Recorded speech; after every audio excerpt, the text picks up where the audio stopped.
Oke, Assalamualaikum warahmatullahi wabarakatuh.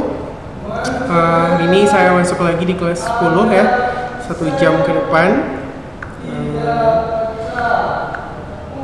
Kita akan melanjutkan pembahasan kita. Ini udah pertemuan ketiga ya, sebenarnya pertemuan ketiga kita. Kemarin kita sudah bahas tentang bagaimana itu laporan hasil observasi, terus apa sih yang dimaksud dengan batasan laporan, terus apa aja strukturnya kemarin gitu kan. Terus bagaimana kita bisa membuat sebuah laporan yang baik dengan memberikan batasan-batasan pada objek yang tepat. Nah, berikut ini adalah contoh teks laporan hasil observasi ya. Kemarin kita sudah ada buat latihan pada halaman 11 buku paketmu, coba dibuka, boleh dilihat. Di situ kita kemarin belajar tentang teks wayang ya. Jadi teks wayang ini pada dasarnya adalah jenis teks yang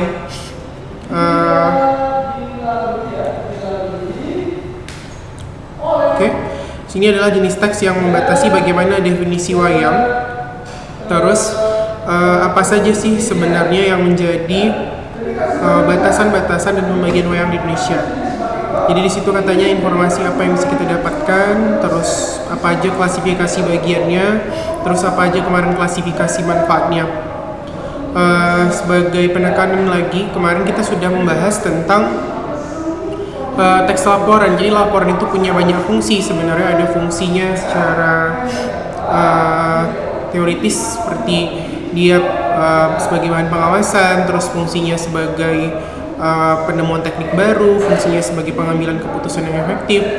Nah, jadi fungsi-fungsi itulah yang menyebabkan kita perlu belajar teks laporan, gitu kan? Dan dalam belajar teks laporan, kita juga mengenal berbagai istilah yang disebut sebagai struktur. Jadi strukturnya pertama ada pernyataan umum, terus ada definisi manfaat, ya kan?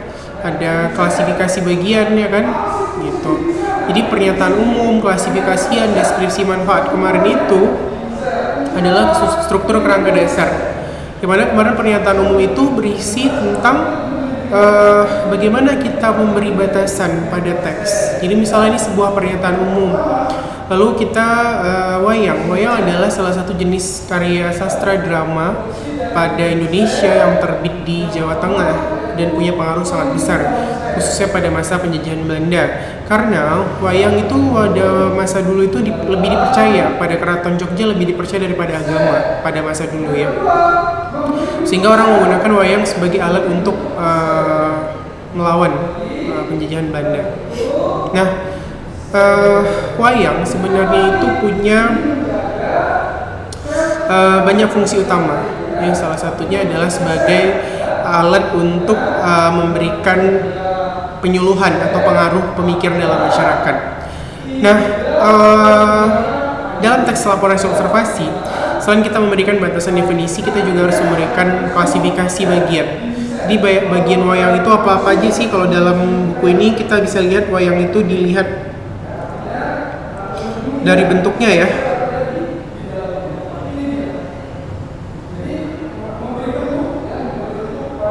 Kalau berdasarkan penggunaan wayang, dia ada wayang kulit, ada wayang orang ya. Terus wayang kulit dilihat dari umur, terus ada wayang orang. Selanjutnya jenis wayang lain adalah wayang golek dan pertunjukan boneka kayu. Wayang golek itu berasal dari Sunda.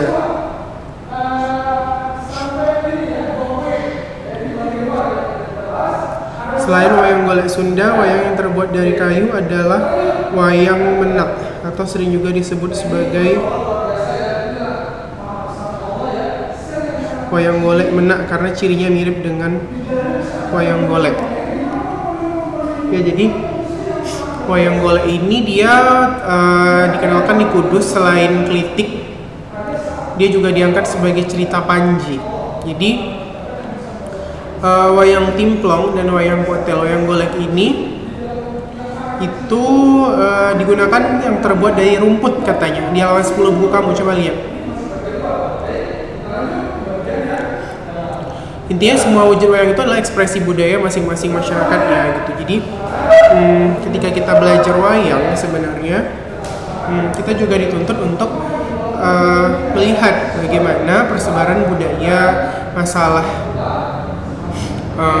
wayang itu di sana gitu kan. Terus gimana klasifikasi bagiannya, manfaatnya apa aja, kalau wayang golek gimana manfaatnya, wayang orang gimana, wayang kulit gimana. Nah, lalu dalam proses belajar teks lapor hasil observasi,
jadi kalau kita berbicara masalah ide pokok yang sebenarnya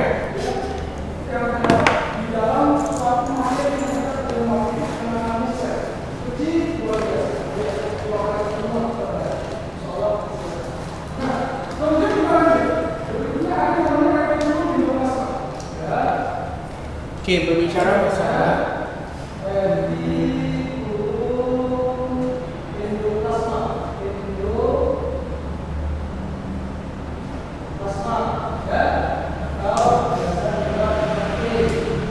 paragraf ya. Jadi kalau kita belajar teks laporan, kita juga harus belajar tentang paragraf. Jadi paragraf itu jadinya kan adalah gabungan kalimat.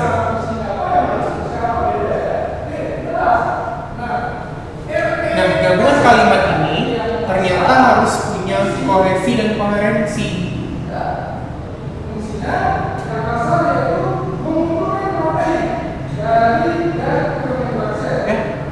Ini harus punya kohesi dan koherensi.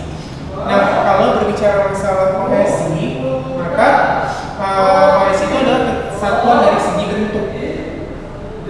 Sementara koherensi itu adalah kesatuan dari segi makna. Kohesi bisa kita lihat dari kata ganti dan kata hubung. Contoh kata ganti itu seperti dia, kami, kita, ya kan, mereka. Kata hubung itu seperti dan, atau, bukan, ya kan. Contoh misalnya Budi pergi ke sekolah, dia membeli sebuah buku dan membawa tas biru. Oke, dia tadi itu kan menggantikan si Budi. Gitu. Nah, itu namanya kohesi. Kalau contoh misalnya dia tidak rajin, titik, namun dia memang cukup pintar. Nah, namun itu kan adalah kata hubung yang menggabungkan struktur dalam kalimat. Nah, untuk proses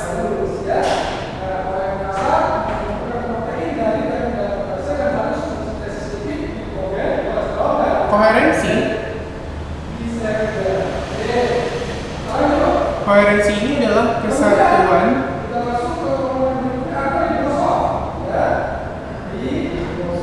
dari segi makna. Ya, dari segi makna. Makna itu nanti kita mengenal adanya istilah ide pokok dan kalimat jelas. Nah, ide pokok didefinisikan sebagai kesimpulan yang bersifat umum.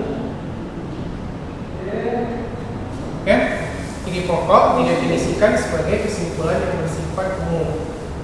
Oh iya, satu lagi, coba di rumah nanti coba buat grup WA ya, biar kita kayak materi-materi gitu bisa saya foto, saya masukin ke grup WA kalian, atau kalau nanti saya share tugas atau PDF gitu lebih gampang kalau di WA ya. WA saya ini boleh dilihat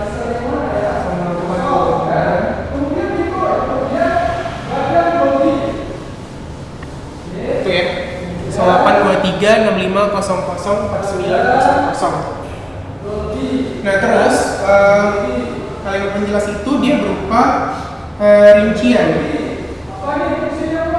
dari ide pokok. Gimana kita memberikan rincian? Jadi kalau misalnya ini ya ada sebuah paragraf, katakanlah ini kalimat 1, 2, 3, 4, ya kan? Kalau di sini adalah ide pokok, maka 2, 3, 4 ini kan adalah kalimat penjelas. Oke, berdasarkan pembagian letak tugas inti, maka paragraf itu ada 2 jenis. Ada paragraf itu yang dia bentuknya deduktif, ada paragraf itu yang bentuknya induktif. Oke.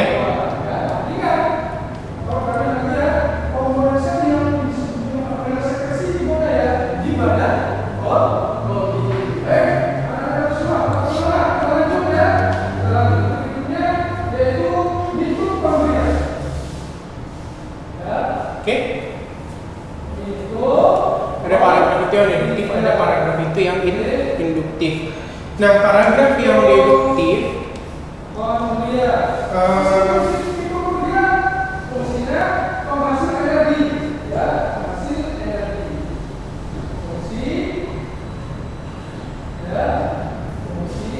paragraf yang deduktif itu dia lebih letaknya di awal, sementara paragraf yang induktif itu letak di bawahnya ada di akhir. Oke, ini sebagai pembagiannya. Nah, kalau misalnya kita lihat gimana sih caranya kita bandingkan deduktif dan induktif.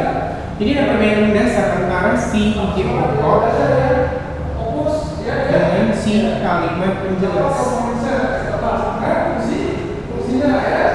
Ya, ada perbedaan dasar antara si ide pokok dengan si kalimat penjelas. Kalau ide pokok, karena dia bersifat umum, dia biasanya berisi opini, mengandung kata kerja definitif seperti adalah, ialah, merupakan.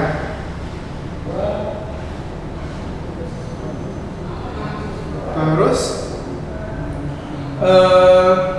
dia juga ada ini konjungsi simpulan. Kalau tipe yang induktif kan ada jadi, terus ada kata oleh karena itu, dengan demikian, gitu kan? Kalau yang jelas biasanya dia berisi fakta. Fakta itu ada rincian, terus ada data, ada contoh kasus, ada nama, gitu kan? Ada persen. Jadi jangan terjebak dengan hal-hal yang sifatnya nampaknya penting. Karena kadang-kadang, misalnya gini, ada banyak nama buah-buahan, titik. Mereka adalah anggur, apel, jeruk, gitu kan? Sebenarnya ini pokoknya adalah ada banyak nama buah-buahan, anggur, apel, jeruk itu adalah contoh, berarti dia kalimat penjelas. Jadi kalau kalian anak IPA jangan terjebak sama yang namanya nama-nama ilmiah, persentase, diagram, grafik, karena pada dasarnya yang dikatakan sebagai kalimat penjelas justru adalah kalimat yang terlihat penting, atau kalimat yang secara bentuk dia justru terlihat seperti data-data yang harus kita ingat gitu. Padahal enggak, ide pokok itu kadang-kadang adalah data yang sifatnya umum. Kamu bisa lihat di buku kamu biar kita sedikit kasih bahasan.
Oke, kamu bisa lihat di buku kamu halaman 12. Di situ ada katanya, wayang adalah seni pertunjukan yang telah ditetapkan sebagai warisan budaya asli Indonesia, katanya kan? Itu dia pokoknya.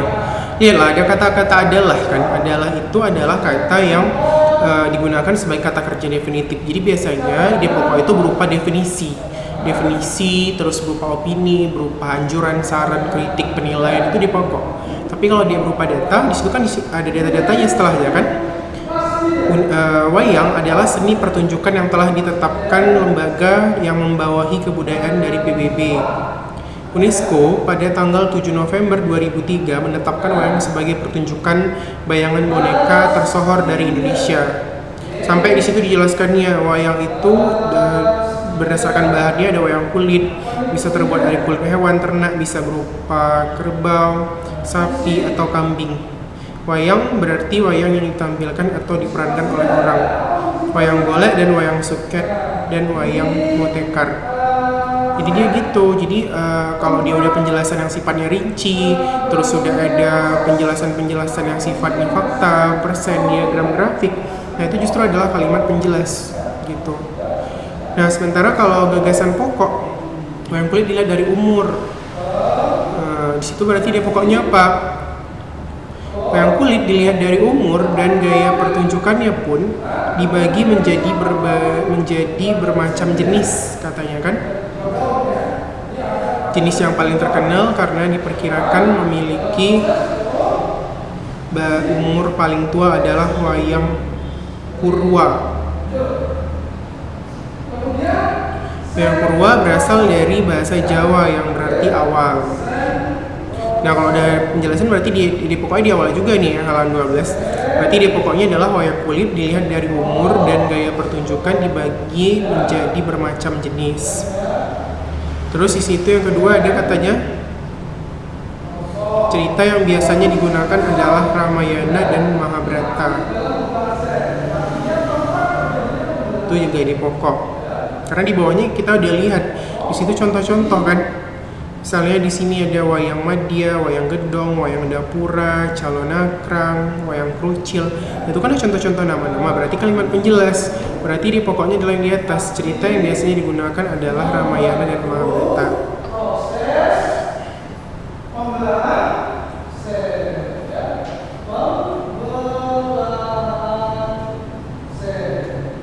Wayang Wong dalam bahasa Jawa berarti orang. Adalah salah satu pertunjukan wayang yang diperankan langsung oleh orang. Wayang orang yang dikenal di suku Banjar adalah wayang Wung, sedangkan yang dikenal di suku Jawa adalah wayang topeng.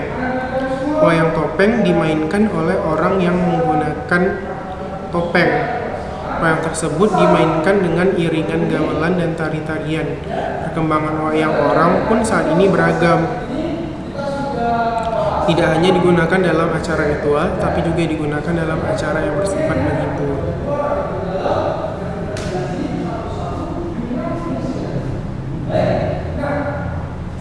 Saya selanjutnya, jenis wayang golek adalah wayang golek. Nah itu di pokoknya, selebihnya kan itu penjelasan tentang wayang golek.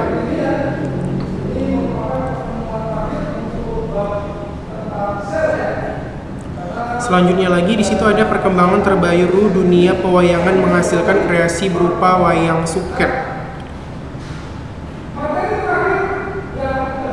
disebut wayang suket karena wayang yang digunakan terbuat dari wayang kulit. Wayang suket merupakan tiruan dari berbagai figur wayang kulit yang terbuat dari rumput.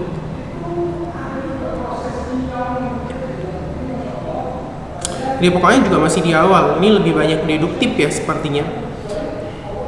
Dalam versi lebih modern terdapat wayang motekar atau wayang plastik berwarna. Wayang motekar adalah wayang sejenis pertunjukan karakter.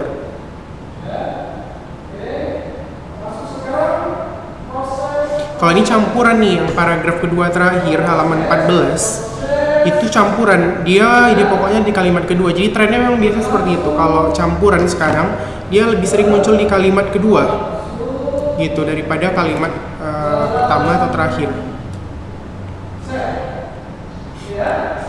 Terus yang terakhir, semua jenis wayang di atas merupakan wujud ekspresi kebudayaan yang dapat dimanfaatkan untuk kepentingan pendidikan karena dapat dijadikan sarana untuk menyampaikan ajaran-ajaran yang baik dengan cara yang menarik.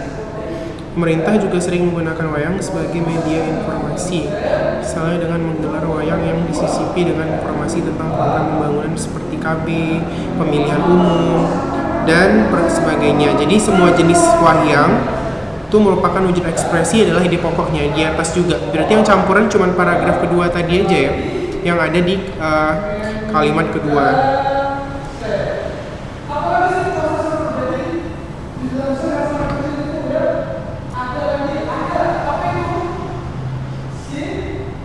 Nah coba nanti di rumah sambil waktu kosong coba dikerjakan dulu yang halaman 18 ya.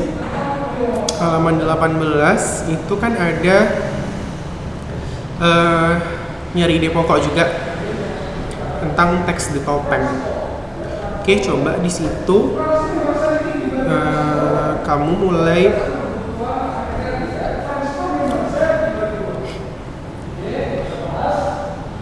lihat-lihatlah di situ berapa ininya kan.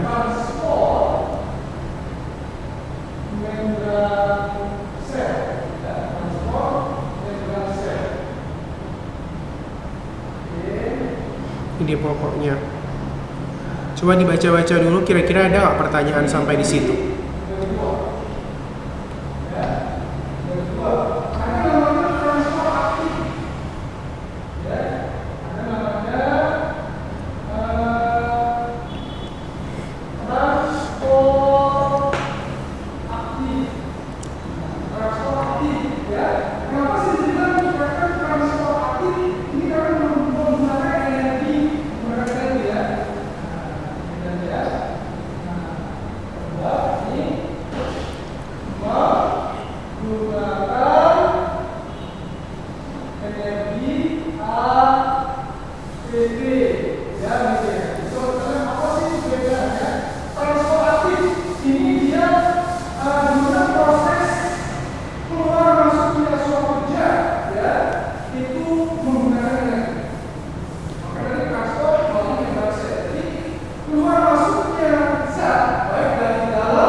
Terus untuk masalah struktur halaman 25 ya. Struktur halaman 25 itu juga coba catat lah, ya kan? Karena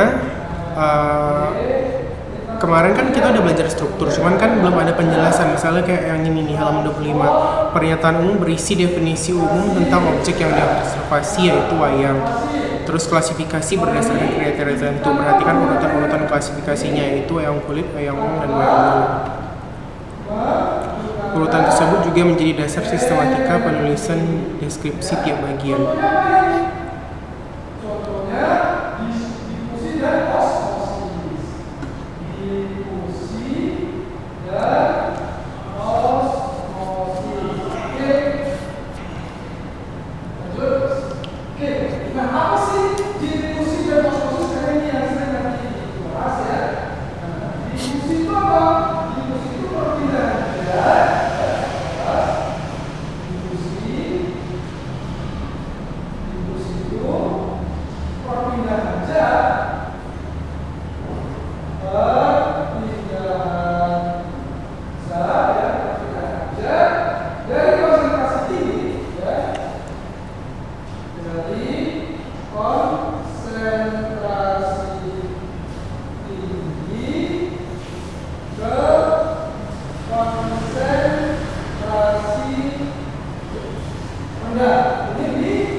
Terus kita juga akan belajar tentang kalimat definisi dan deskripsi.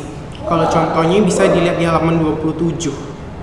Nah, di halaman 27 itu kamu bisa lihat di kutipan 2. Di bawah, di situ ada tulisannya. Pernyataan umum biasanya disajikan dalam kalimat definisi. Kalimat definisi seringkali menggunakan konjungsi adalah, ialah, yakni, merupakan, yaitu. Konjungsi dia yaitu tuh merinci atau menggolongkan, nih adalah itu sebenarnya mendefinisikan.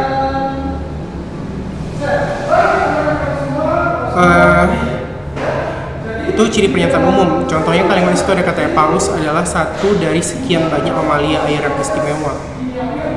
Ya kan? Situ dijelaskan. Mamalia laut bertubuh besar, cerdas, dan hidup bebas di samudra. Cara bernafasnya juga istimewa. Kalau makhluk laut lain bernafas dengan insang, maka paus menggunakan paru-paru.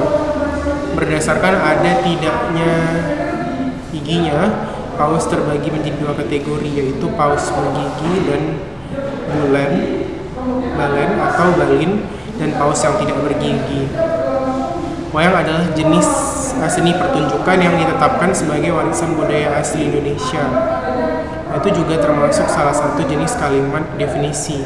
Sementara kalau kalimat deskripsi itu ada di halaman 30. Di situ ada contohnya, wayang ini terbuat dari kulit kerbau yang ditatah dan diberi warna sesuai dengan kaidah pulasan yang wayang pendalangan. Diberi tangkai dari bahan tanduk kerbau bule yang diolah sedemikian rupa dengan nama cempurin. Ini kan mendeskripsikan bentuk nih. Wayang topeng dimainkan oleh orang yang menggunakan topeng. Wayang tersebut dimainkan dengan irian gamelan dan tariannya.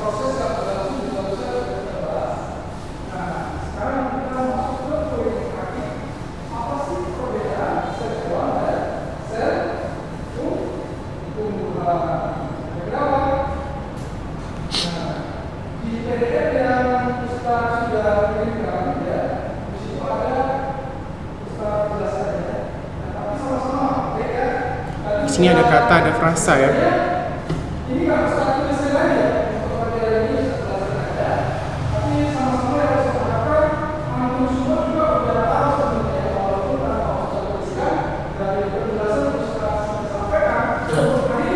Ya, ada satu lagi. Benar, kelas melancar 10C ya? 2 kelas ada. Yang di halaman 33 ya. Ada? Enggak, bukan. Saya bilang Dan di halaman 33 di situ kan ada kata frasa kan. Nah, di situ katanya ada wayang, terus kan ada frasa. Nah, coba nanti di rumah selain catat struktur, kata dan frasa ini coba kamu coba isi gitu, katanya apa, frasanya apa, sama yang verbal. Frasa itu kan kemarin adalah gabungan dua kata. Ya, jadi coba di sini katanya itu kamu ini kan kamu gabungkan, misalnya menetapkan, telah menetapkan. Jadi pokoknya buat dia menjadi dua kata tapi masih mengisi satu pola gitu. Oke, itu saja. Assalamualaikum.